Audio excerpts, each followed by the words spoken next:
बहुत बहुत आभारी हूँ, आपको कष्ट देने के लिए माफी चाहती हूँ।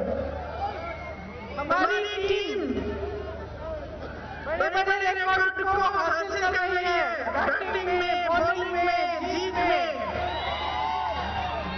सबसे बड़ी गर्व की बात यह है कि हमारी एकता का प्रतीक है। हर मजहब के लोग, अलग अलग मजहब के लोग, अलग अलग प्रदेशों से खिलाड़ी, अलग अलग भाषा बोलने वाले खिलाड़ी सब एकजुट होकर हमारे देश के लिए लड़ रहे हैं।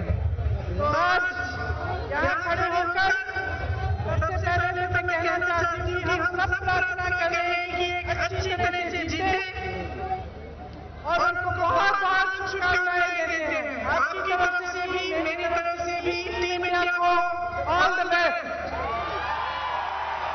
मेरे साथ बोलो, जीतेगा जीतेगा इंडिया, जीतेगा इंडिया, जीतेगा इंडिया।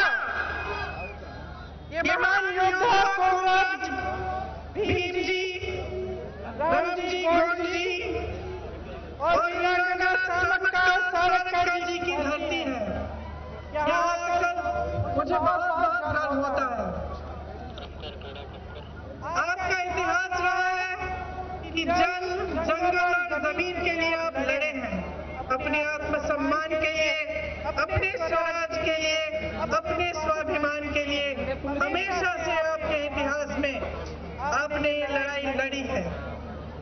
आपको याद होगा कि मेरी दादी जी, जिनको आप इंदिरा अम्मा कहते हैं, वो भी आपके लिए लड़ी, आपके अधिकारों के लिए। आज उनका जन्मदिन है, उनको याद करते हुए ये बात याद आती है कि उनके दिल में आपके समाज के लिए, आदिवासी संस्कृति के लिए, आदिवासी समाज के लिए कितनी श्रद्धा थी। हमेशा कहती थी कि आपकी जो संस्कृति है वो दुनिया की सबसे अच्छी संस्कृति है, क्योंकि वो कहती थी कि आपकी संस्कृति सिखाती है कि जल का, जंगल का, जानवर का, जमीन का, सबका सम्मान करते हुए ही आगे बढ़ सकते हैं। उन्होंने आपकी समस्याओं को बहुत गहराई से समझा। जो बुजुर्ग बहने हैं यहाँ, उनको याद होगा, वो आती भी बहुत थी यहाँ से, तेलंगाना से संसद सदस्य भी रही। जिस समय उनकी हत्या हुई थी, उस समय यहीं से, तेलंगाना से ही वो संसद सदस्य थी। तो आपको याद होगा कि किस तरह से आपकी समस्याओं को समझने की कोशिश करती थी और क्या क्या किया उन्होंने आपके लिए। 7 लाख एकड़ जमीन की पट्टे दिए, आपको जमीन पर अपना जो अधिकार था उसको पहचान कर आपको फिर से वो अधिकार दिया। वो जानती थी कि ये जमीन आपकी है, इसीलिए उन्होंने ये पट्टे दिलवाए। इंटीग्रेटेड ट्राइबल डेवलपमेंट की एजेंसियां बनाई, ट्राइबल सब प्लान में लाखों घर बनाए उन्होंने, पैसा कानून लागू कराया जिसमें आपको अपने ऊपर स्वशासन का अधिकार मिला। आप ये कानून बना कि आपकी जमीन कोई और नहीं ले सकता। ये काम इंदिरा जी ने किया था। इंदिरा जी के बाद कांग्रेस की सरकार ने फॉरेस्ट राइट एक्ट लागू किया। इससे भी आपको जंगलों पर अपना अधिकार वापस मिला। देखो, एक सोच होती है, आप भी इंदिरा जी को याद करते हैं। 40 साल गुजर गए जब से इंदिरा जी की हत्या हुई, लेकिन आज भी गांव-गांव में, पूरे आपके प्रदेश में खास तौर से, लेकिन पूरे देश में इंदिरा जी को जहाँ भी हम जाते हैं उनको लोग याद करते हैं। कई बार मुझे भी लगता है कि ऐसी शख्सियत होंगी कि मैं किसी छोटे से गांव में, दूर इलाके में चली जाती हूँ और वहाँ भी मुझे कोई कहता है कि जब आपकी दादी जी आई थी तो हमारी दादी जी ने उनके लिए खीर बना के दी थी। तो इस तरह की जो यादें हैं, जो पूरे देश की जो जनता की यादें हैं, वो अभी भी ताजा है, अभी भी जिंदा है। तो मैं आपसे पूछना चाहती हूँ कि जब इंदिरा जी को याद करते हैं तो क्यों याद करते हैं? बहुत सारे नेताओं ने आपके लिए काम किया, उनको इस तरह से आप क्यों याद करते हैं कि आज भी आप उनको इंदिरा कहते हैं? इसकी वजह यह है कि जितना प्यार आपने इंदिरा जी को दिया, उतना प्यार इंदिरा जी ने आपको भी दिया। जितना सम्मान आपने उनको दिया, उतना ही सम्मान उन्होंने आपको दिया। जितनी श्रद्धा आज भी आपके दिलों में उनके लिए है, उतनी ही श्रद्धा उनके दिल में आपके लिए होती थी। तो एक रिश्ता था आपके और उनके बीच में, और उस रिश्ते के आधार पर उन्होंने काम किए, उस रिश्ते के आधार पर उन्होंने राजनीति की, उस रिश्ते के आधार पर उन्होंने आपका विकास किया। तो एक सोच होती है कुछ नेताओं में और कुछ पार्टियों में, एक सोच होती है कि देखो जो भी जनता देती है हम नेताओं को, हमारे राजनीतिक दलों को हमें सत्ता देती है, हम उनकी वजह से पहचाने जाते हैं, हम उनकी वजह से आज मंच पे खड़े होते हैं। ये सब जनता देती है हमें। और एक सोच होती है जो एक राजनीतिक पार्टी के सिद्धांतों के समय के तरह से खड़ी होती है नेताओं के दिलों में, नेताओं के दिमाग में। और वो ये सोच होती है कि जनता सर्वोपरि है, कि सबसे ऊंचा जनता है। मतलब कि आपने हमें जो कुछ दिया उसके बदले में हमारा कर्तव्य बनता है कि हम आपके लिए काम करके दिखाएं। और इसका मतलब है कि एक विजन हो हमारा कि तेलंगाना को किस तरह से आगे बढ़ाएं, कि आपके आदिवासी समाज को किस तरह हम आगे बढ़ा सकते हैं, आपको मजबूत कैसे बना सकते हैं। मेरी बहनें बैठी हैं, ये सोच होनी चाहिए कि अपनी बहनों को आगे बढ़ाने के लिए हम क्या कर सकते हैं। तो ये एक राजनीति का एक तौर तरीका है और एक सोच है जो कुछ राजनीतिक दलों में है, हमारी कांग्रेस पार्टी में है। आपने खुद देखा, चाहे इंदिरा जी हो, चाहे सोनिया माँ हो, मेरी माता जी, जिन्होंने देखा कि आपके दिल में एक दर्द है, जिन्होंने देखा कि तमाम नौजवान युवा शहीद हो रहे हैं क्योंकि आपको अपना एक प्रदेश चाहिए था। आप चाहते थे कि आप अपने आप, जो आपकी पुरानी इतिहास की बात मैंने की, कि आपका अपना राज हो और कि आपका एक प्रदेश बने जो आपके लिए हो। सोनिया जी ने आपकी बात सुनी, आपके दर्द को पहचाना और उन्होंने तेलंगाना के लिए प्रयास किया, तेलंगाना का प्रदेश बना। तो देखिए ये कांग्रेस पार्टी की सोच है। लेकिन आज तेलंगाना में क्या परिस्थितियां हैं? आज ये परिस्थितियां हैं कि 10 सालों से केसीआर जी की सरकार चल रही है।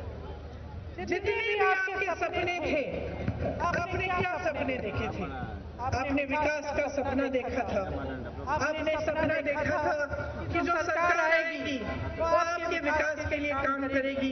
एक नया प्रदेश बना था तेलंगाना, आपको लगा कि इस नए प्रदेश में हमारी आवाज पहचानी जाए।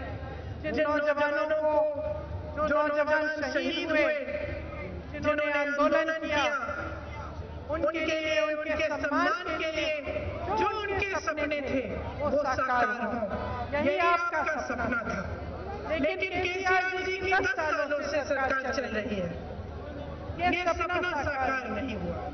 आपके चाहे रोजगार के सपने थे, चाहे शिक्षा स्वास्थ्य की सुविधाओं के सपने थे, चाहे विकास के सपने थे, वो एक सपना तोड़ा गया। आज जो तेलंगाना में सरकार चल रही है वो सिर्फ अमीरों के लिए चल रही है, गरीबों के लिए, आदिवासी बहन भाइयों के लिए, आम जनता के लिए, मिडिल क्लास के लिए नहीं चल रही है। वोटरकार्ड में देखिए 4 लाख से अधिक आवेदन आप लोगों ने भरे, लेकिन आज तक आपको जमीन नहीं मिली। आप पे जुल्म किया गए, अत्याचार किए गए, आपकी सुनवाई नहीं हुई। केसीआर जी ने लाखों एकड़ जमीन बांटने का वादा किया था, लेकिन वो वादा आज भी पूरा नहीं है। यहाँ पे अगर नौजवान हैं, हाथ उठाओ, कितने नौजवान हो? सब नौजवान। आपको रोजगार मिला है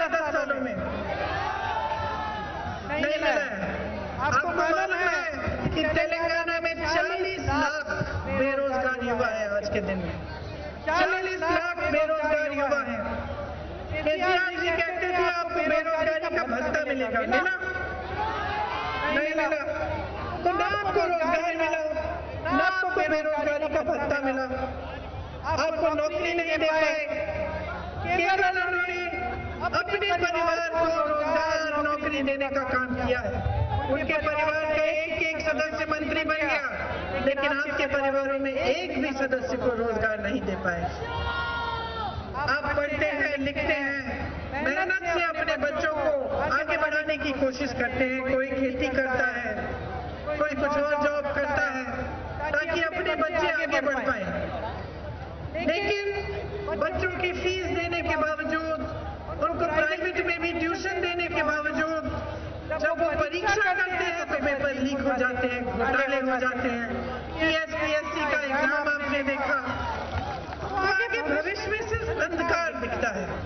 और जब एक प्रदेश में या एक देश में नौजवान को अपना भविष्य उज्जवल नहीं दिखता, वो कितनी भी प्रयास करे, कितनी भी मेहनत करे, लेकिन उसको ये लगता है कि मैं कुछ भी कर लूं फिर भी मैं आगे बढ़ नहीं पाऊंगा, तो बहुत ही दुखद स्थिति बन जाती है उस प्रदेश की, उस देश की। आज तेलंगाना में इतने गहरे दुख हो रहे हैं नौजवानों के कि आत्महत्याएं बढ़ रही हैं, क्योंकि उनको लगता है कि हम पढ़ाई करते हैं, लिखाई करते हैं, मेहनत करते हैं, फिर भी कुछ नहीं होता। कांग्रेस पार्टी कह रही है कि अगर हमारी सरकार बनेगी तो हम एक जॉब कैलेंडर निकालेंगे। जॉब कैलेंडर में लिखा जाएगा कि आपकी परीक्षाएं कौन सी डेट पे होंगी, परीक्षा का रिजल्ट कब आएगा, और परीक्षा के रिजल्ट आने के बाद कौन सी डेट पे आपकी जो नियुक्तियां हैं वो शुरू होंगी। इसको एक जॉब कैलेंडर कहते हैं। और ये जरूरी इसलिए होता है ताकि फिर जो होना चाहिए वो ठीक कार्यक्रम से होता है। नहीं तो क्या होता है, काफी बच्चे परीक्षा दे देते हैं और महीनों सालों के लिए भी इंतजार करते हैं, लेकिन नियुक्तियां नहीं होती। इसीलिए हमारा प्रयास रहेगा कि एक जॉब कैलेंडर बने और उस जॉब कैलेंडर के तहत ही सारी जो परीक्षाएं हैं और नियुक्तियां हैं, भर्तियां हैं, वो हो। इसके अलावा हम कह रहे हैं कि हम 2 लाख रोजगार देना चाहते हैं, और खास तौर से जो नौजवान शहीद हुए थे आपके तेलंगाना के आंदोलन में, उनके परिवारों को कम से कम एक रोजगार दिलाया जाएगा।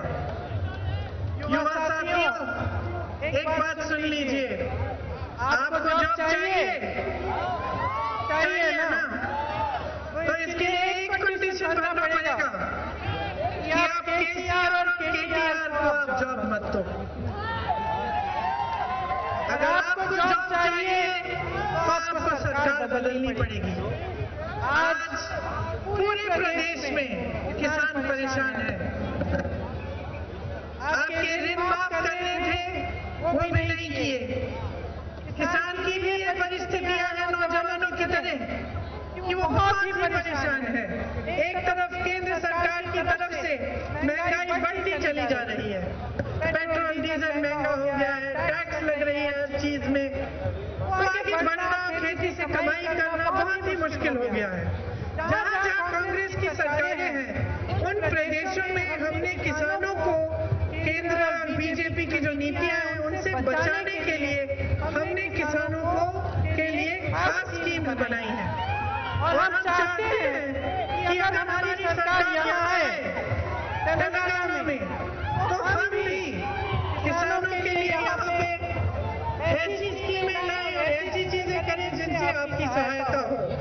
2 लाख रुपए तक हम फसल ऋण माफ करना चाहते हैं। और अगर 3 दिसंबर को हमारी सरकार आई तो कांग्रेस पार्टी कहती है कि आपके कर्ज माफ करने का काम शुरू हो जाएगा। कई लोगों के पास भूमि के रिकॉर्ड नहीं है। केसीआर जी ने धरनी पोर्टल शुरू किया था, आप सबको मालूम होगा। उस समय कहा था कि उसमें रजिस्ट्रेशन का काम होगा, लेकिन बाद में पता चला कि इसका गलत इस्तेमाल हो रहा है और आपसे उस पोर्टल के जरिए काफी जमीनें छीनी गई। इस तरह की चीजों को बंद कराना और आपके लिए सही काम, सही तरह से स्कीमें बनाना, ये कांग्रेस करेगी। कांग्रेस पार्टी ये भी कह रही है कि जब हमारी सरकार बनेगी तो आपको MSP की गारंटी मिलेगी। धान के लिए आपको 2500 रुपए मिलेंगे, सोयाबीन के लिए 4400 रुपए, मक्के के लिए 2200 रुपए, गन्ना के लिए 4000 रुपए, अरहर के लिए 6700 रुपए और कॉटन के लिए 6500 रुपए। ये सब काम हम आपके लिए करना चाहते हैं। आजकल आपके प्रदेश में बहुत घोटाले हो रहे हैं। कालेश्वरम परियोजना में आपने देखा कि कितना बड़ा घोटाला हुआ। मिशन भागीरथ में भी घोटाला हुआ। बड़े बड़े जितने भी प्रोजेक्ट्स हैं उसमें कमीशन खा के सरकार ने आपको लूटा है। देखिए, सरकार का ना कोई पैसा नहीं होता। जो सरकार का पैसा होता है वो जनता का पैसा होता है। जनता की संपत्ति होती है जो सरकार जनता के लिए इस्तेमाल करती है। और जब ऐसी सरकार आती है कि आपके जो पैसे हैं, आपकी संपत्ति वो लूटती है और आपको नकारती है, आपके लिए काम नहीं करती, तो आपको एकदम सावधान होना चाहिए। देखिए, जो बीजेपी की सरकार है केंद्र में, उसने क्या किया? जो देश की संपत्ति है, बड़े हवाई अड्डे हैं, बंदरगाह हैं, जितनी भी देश की सरकारी बड़ी बड़ी कंपनियां हैं, वो अपने बड़े बड़े उद्योगपति दोस्तों को दे दिए। जो कर्ज बड़े बड़े उद्योगपतियों के थे उनको हजारों करोड़ों में माफ कर दिया। लेकिन जब किसान के कर्ज की माफी की बात आई तो उन्होंने कहा कि पैसे नहीं है। जब सरकारी कर्मचारियों के पेंशन की बात आई तो उन्होंने कहा कि हमारे पास पुराने पेंशन के लिए पैसे नहीं है। उसी तरह से जो तेलंगाना में सरकार चल रही है उससे आपका पैसा लूटा और आपके लिए अच्छी स्कीम बनाकर जमीन पे उन स्कीमों को लाकर आपकी सहायता करने के बजाय आपको लूटा। तो आपको समझना पड़ेगा कि 10 सालों में जो भी हुआ है तेलंगाना में, sand mafia, land mafia, wine mafia, mine mafia, सबको सरकार ने उन संरक्षण दिया, फूलने फलने दिया। लेकिन यहाँ का किसान, मजदूर, नौजवान, यहाँ की बहनें आपको आगे बढ़ाने का काम नहीं किया। आपको ठीक तरह से सोच समझकर अब आगे बढ़ना पड़ेगा। या तो आप अपने प्रदेश में 10 साल 5 साल और यही 10 साल का राज लाओ, जिसमें आपके लिए कुछ किया नहीं, जिसमें आपने सिर्फ लूट देखा, सिर्फ केसीआर जी के परिवार का विकास देखा, सिर्फ ये देखा कि जितने भी बड़े बड़े नेता हैं वो अपने महल बना रहे हैं, उनका अच्छा जीवन गुजर रहा है, लेकिन आप तरस रहे हैं, आप परेशान हैं। तो अगर आप ये सब खुद अपनी आंखों से देख रहे हैं और आपका अपना अनुभव है कि आपका जीवन वही का वही रहा है, आपकी तरक्की नहीं हो रही है, तो आप बदलाव लाएंगे। तो आप ये प्रयास करेंगे कि इस चुनाव के बाद एक ऐसी सरकार आए जो आपके लिए काम करे। आप देखिए, मोदी जी यहाँ आते हैं, वो कालेश्वरम के घोटाले के बारे में बात नहीं करते, सिंचाई के घोटाले के बारे में बात नहीं करते, शराब के घोटाले के बारे में बात नहीं करते, लेकिन वो कांग्रेस के नेताओं के घर में अपनी बड़ी बड़ी एजेंसी ईडी सीबीआई भेज देते हैं कि जाइए जांच करिए। लेकिन जो घोटाले यहाँ हुए हैं, जिनसे आपके पैसे लूटे गए हैं, उनके बारे में जांच करने के बारे में उन्होंने कुछ नहीं न कहा और न किया। बीजेपी और केसीआर जी मिले हुए हैं। आपको ये बात अच्छी तरह से समझनी पड़ेगी। देखिए, जब भी पार्लियामेंट में कोई बिल आती है तो केसीआर जी की पार्टी बीजेपी के साथ में उसके लिए उनकी सहायता करने के लिए वोट देती है। समझ लीजिए, जब काले कानून आए थे किसानों के लिए, तब टीआरएस ने बीजेपी के साथ उन कानूनों को वोट दिया पार्लियामेंट में। उनके साथ साथ ओवैसी जी भी हैं। ओवैसी जी हर प्रदेश में, अलग अलग प्रदेशों में चुनाव लड़ते हैं। और मेरी बात ध्यान से सुनिए, कहीं पे 90 सीट लड़ेंगे, कहीं पे 50 सीट लड़ेंगे, कहीं पे 40 सीट तो तेलंगाना में 9 सीट क्यों लगे हैं? यहाँ पे तेलंगाना के प्रदेश में ओवैसी जी बीआरएस की मदद करते हैं और केंद्र में दिल्ली में बीजेपी की मदद बीआरएस करती है। तो इन तीनों की अच्छी सी मिली भगत है। आप बीजेपी को वोट दोगे तो इसका मतलब है आप बीआरएस को वोट दे रहे हो। आप एमआईएम को वोट देंगे तो इसका मतलब है कि आप बीआरएस को वोट दे रहे हो। तो आप अच्छी तरह समझ लीजिए, बीजेपी, बीआरएस और एमआईएम साथ नाटू कर रहे हैं। कांग्रेस पार्टी कह रही है कि तेलंगाना के लिए हमारी 6 गारंटी है। सबसे पहले महालक्ष्मी योजना, महिलाओं के लिए हर महीने 2500 रुपए आपके खाते में जाएंगे। मेरी बहनों, आपका जो जीवन संघर्ष है, मैं महिला हूँ, मैं समझती हूँ। आप संकटों का सामना करती हैं, आप खेतों में भी काम करती हैं, आप जॉब भी करती हैं, नौकरी भी करती हैं, लेकिन पूरा घर का काम आप संभालती हैं, पूरे समाज का बोझ आप संभालती हैं, लेकिन समाज आपकी सहायता कम करता है। इसीलिए हम पहचानते हैं कि सारा बोझ समाज का आप उठा रही हो। आप बच्चों की परवरिश करती हो, अपने बच्चों के लिए जी जान दे दोगी। जिस दिन आपके घर में कमाई का पैसा नहीं आता, आप नहीं खाओगी, लेकिन अपने बच्चों को जरूर खाना खिलाओगी किसी न किसी तरह से, है कि नहीं? हम ये समझते हैं बहनों, इसलिए हमारी पार्टी चाहती है कि आपके जेब में, आपके पास थोड़े से पैसे डायरेक्ट आपके पास आए।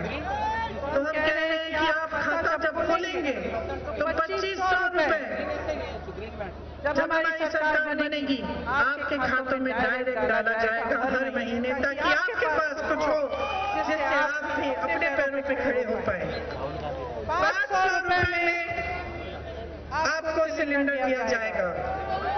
और जो बस यात्रा है पूरे प्रदेश में, आपको मालूम होगा कि कर्नाटका में जब कांग्रेस की सरकार आई तो तब से ही पूरे कर्नाटका में जब एक महिला को बस से यात्रा करनी पड़ती है तो उसको बस यात्रा मुफ्त में मिलती है। हम चाहते हैं कि तेलंगाना में भी हम ये काम करेंगे। दूसरी हमारी गारंटी राइट टू भरोसा, किसानों को सालाना 15,000 रुपए दिए जाएंगे, कृषि मजदूरों को 12,000 रुपए दिए जाएंगे सालाना, और धान पर 500 रुपए पर प्रति क्विंटल आपको बोनस मिलेगा। तीसरी गारंटी गृह ज्योति, 200 यूनिट बिजली आपको फ्री मिलेगी। और ये बहुत जरूरी है भाई और बहनों, आपको 24 घंटे आपको बिजली हम दिलवाएंगे, मतलब 24 घंटे आपके घरों में बिजली आएगी। इंदिरा अम्मा इंडू स्कीम, जिससे घर बनाने के लिए आपको मुफ्त जमीन मिलेगी, मतलब जब आप घर बनाना चाहेंगे आपको जमीन फ्री मिलेगी, और 5 लाख रुपए की आपको मदद मिलेगी सरकार से। राज्य आरोग्यश्री आपको मिलेगा, जो बुजुर्गों के लिए 4,000 रुपए प्रति माह आपको पेंशन मिलेगा। इसके तहत तो जो बुजुर्ग हैं उनको घबराहट नहीं होनी चाहिए, हर महीने उनको थोड़ा थोड़ा 4,000 रुपए मिलेंगे पैसे, ताकि वो अपना गुजारा कर पाए। और 10 लाख का हेल्थ इंश्योरेंस मिलेगा। जहाँ कांग्रेस के प्रदेश है बहनों और भाइयों, जहाँ कांग्रेस के प्रदेश है वहाँ आज 10 से 25 लाख का इलाज फ्री में मिलता है। राजस्थान में ऐसे लोग हैं जिनको हार्ट का ऑपरेशन जिन्होंने कराया, पूरे पैसे सरकार ने दिए। इसलिए हम चाहते हैं कि तेलंगाना में भी 10 लाख तक आपको हेल्थ इंश्योरेंस मिले। युवा विकास के लिए युवा विकासन स्कीम बनेगी। वो घोषणा है कि छात्रों को 5 लाख रुपए की मदद मिलेगी और जिले में इंटरनेशनल कानून बनेंगे। हमने ये काम कई प्रदेशों में किया है, राजस्थान में, छत्तीसगढ़ में। आज कांग्रेस की सरकार ने ये काम कर लिया है और हर जिले में इंग्लिश मीडियम इंटरनेशनल लेवल के पाठशाला बन रहे हैं। तो यहाँ पे भी हम बनाना चाहते हैं। अम्बेडकर अभयास्तम स्कीम के जरिए हम एसटी और एसटी परिवारों को 12 लाख रुपए दिलवाना चाहते हैं।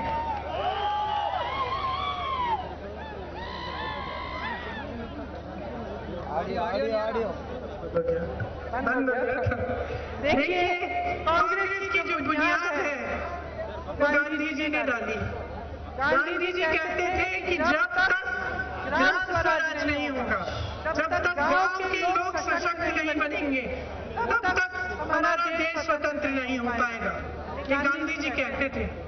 गांधी जी के बाद जितने भी कांग्रेस के नेता आए, सबने प्रयास किया कि आप मजबूत बने, आपकी तरक्की हो। इंदिरा अम्मा की मैंने बात की, मैंने आपको बताया कि कितने सच्चे दिल से आपके लिए उन्होंने काम किया। बचपन से हमें उन्होंने यही सिखाया कि जब सरकार बनती है, सरकार को सत्ता मिलती है, तो सत्ता का मतलब ये नहीं है कि अपने आप को और लोगों को भूल जाओ। उन्होंने हमेशा ये सिखाया कि जनता में सबसे ज्यादा विवेक होता है, जनता में सबसे ज्यादा शक्ति होती है। जब सत्ता मिलती है तब जनता के लिए काम करना हमारा कर्तव्य है और जनता को हम के प्रति हम जवाबदेह होते हैं।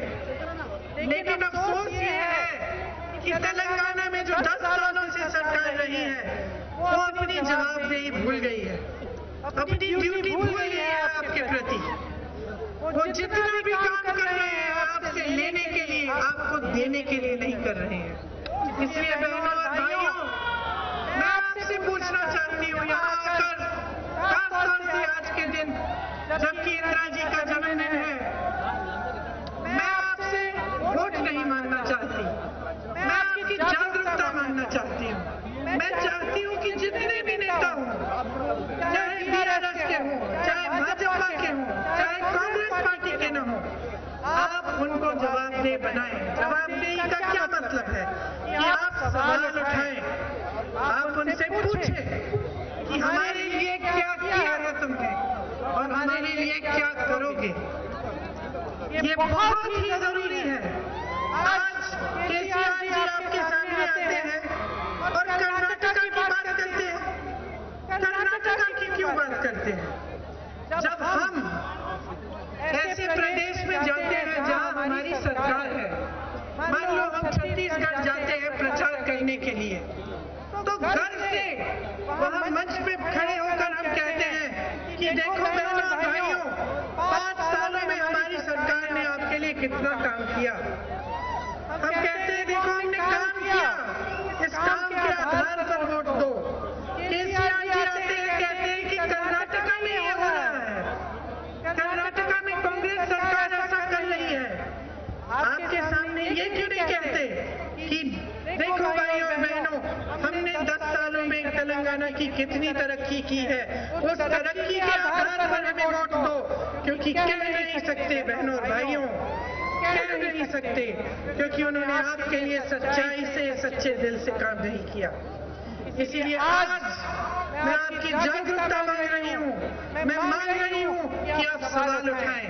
आज जो घोषणाएं मैं करके जा रही हूँ, अगर हमारी सरकार आती है और अगर 5 सालों में हमारी सरकार ने इन घोषणाओं को पूरा नहीं किया, तो आप हमें भी जवाबदेह बनाओ, आप हमें भी बदल डालो।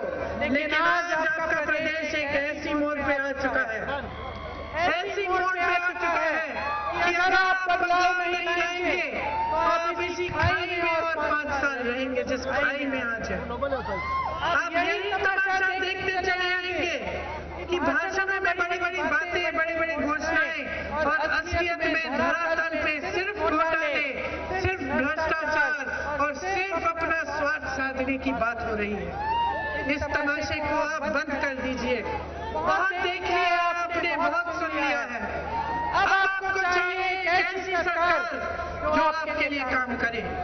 इसीलिए जागरूक बन के, सोच समझ के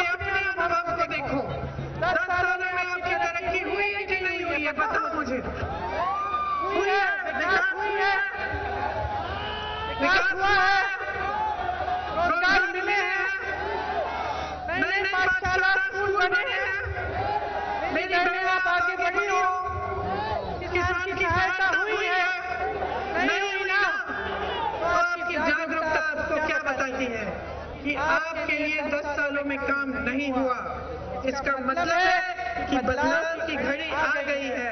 बदलाव लाओ, अपने प्रदेश को मजबूत बनाओ, अपने गांव को, अपने जिले को, अपने शहर को मजबूत बनाओ, अपने समाज को मजबूत बनाओ, ताकि आपको आगे बढ़ाया जा सके।